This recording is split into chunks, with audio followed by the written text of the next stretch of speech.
Bom, o YouTube volta a derrubar o canal do jornalista Alan dos Santos. Beatriz Manfredini de novo aqui com a gente, porque o YouTube derrubou já 2 novas contas criadas por ele.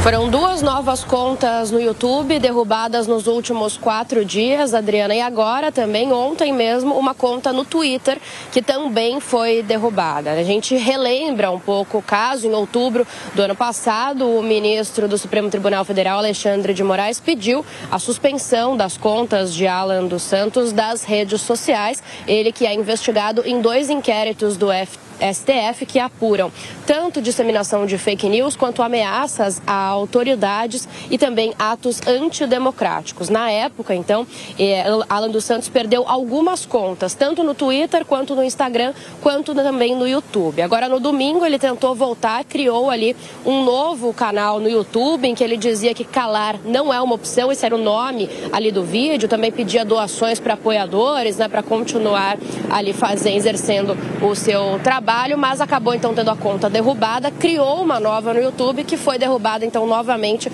2 contas em 4 dias. Agora, quando você tenta acessar ali o vídeo, a mensagem que aparece é que o vídeo não está mais disponível porque a conta associada a ele foi encerrada. No Twitter tem uma mensagem parecida nessa conta então criada agora na última quarta-feira, ontem, né, dizendo que aquela conta violava ali as regras da plataforma e por isso foi suspensa. Então, 3 contas suspensas agora nos últimos dias. A gente lembra que, além de investigado nesses 2 inquéritos do STF, Alan dos Santos é considerado atualmente foragido porque na mesma época o ministro Alexandre de Moraes pediu a prisão preventiva dele. Adriana. Ok, Beatriz, girando os nossos comentaristas, Ricardo Salles, o jornalista é perseguido pelo Supremo Tribunal Federal, em especial, por algumas redes sociais, ou ele realmente divulgava notícias falsas, mentirosas, com cunho antidemocrático?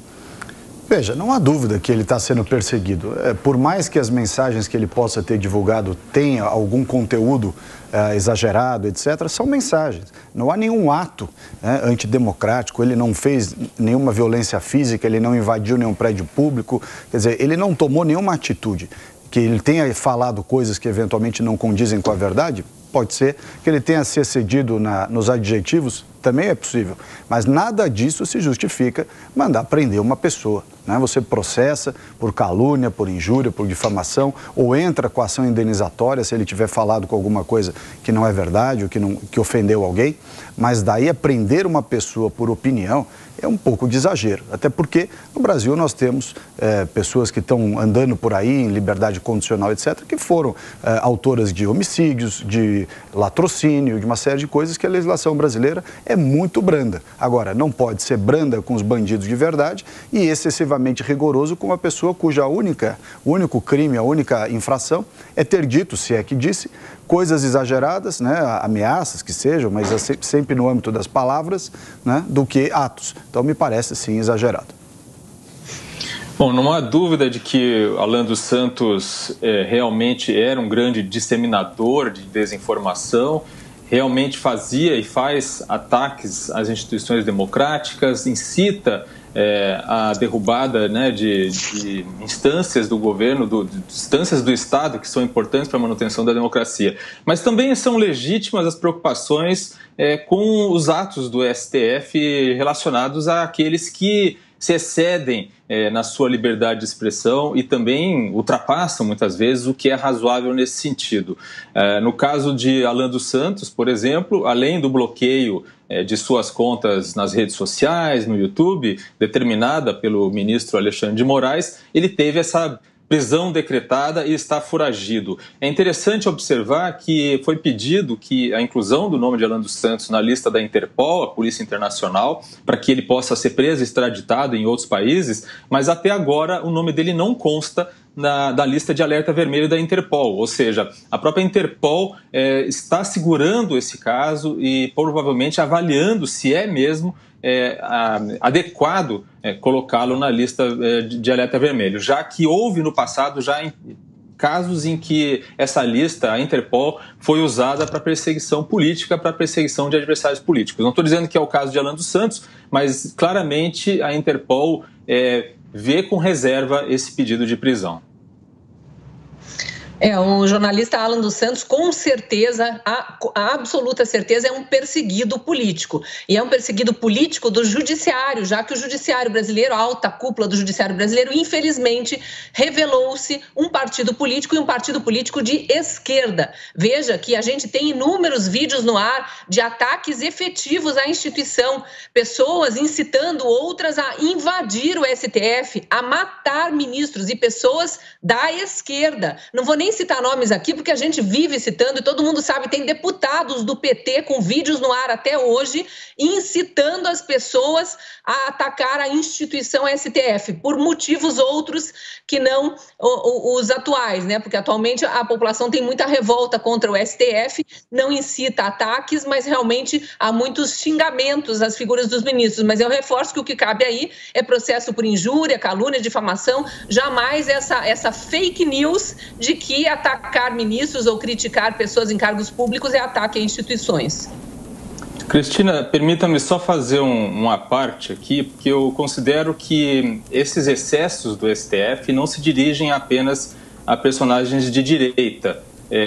A gente pode citar aqui um caso que ficou conhecido essa semana, do jornalista Rubens Valente, tá? Que foi colunista do UOL, foi jornalista da Folha, e que foi condenado para pagar uma indenização de R$310 mil a Gilmar Mendes, porque escreveu um livro em que Gilmar Mendes sequer era personagem principal, mas ele cita ali fatos da carreira de Gilmar Mendes num contexto não muito positivo.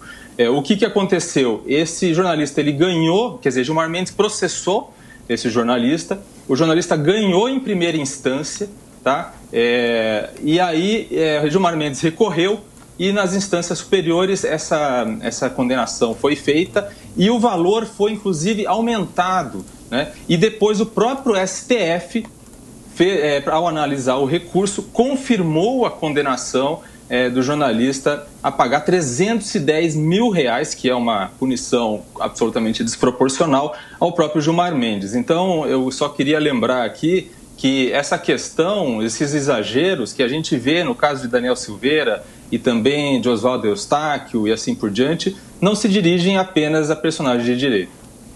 Mas são situações absolutamente diferentes, né, Diogo? Esse aí foi um processo que seguiu o trâmite legal. Eu não sei se dizer se é calúnia, se é difamação, mas houve um processo movido por aquele que se sentiu atingido, no caso, o ministro Gilmar Mendes. O que a gente está vendo com Alan dos Santos, Oswaldo Eustáquio, o Wallace Macedo, que é um jornalista que segue preso com tornozeleira eletrônica, precisa pedir autorização judicial para sair de Brasília, a família mora no Ceará, apenas porque divulgou vídeos convidando os seguidores para as manifestações de 7 de setembro, sem nenhum ataque a instituição nenhuma, absolutamente nenhum ataque. Isso é perseguição, censura descarada, não tem nada a ver com o devido processo legal e uma condenação eventualmente lá no final. Sim, Cristina, o que chama atenção nesse caso é que os próprios ministros do STF, né, julgam um caso que favorece um dos seus pares. E eu considero que isso é semelhante com outros que a gente tem visto, em que os alvos dos ataques são os ministros do STF e os próprios ministros do STF decidem, então, pela punição. É claro que também há diferenças na punição, né, na pena imposta, mas eu considero aqui que é preciso tomar cuidado quando se diz que apenas personagens de direita estão sendo alvo desses exageros.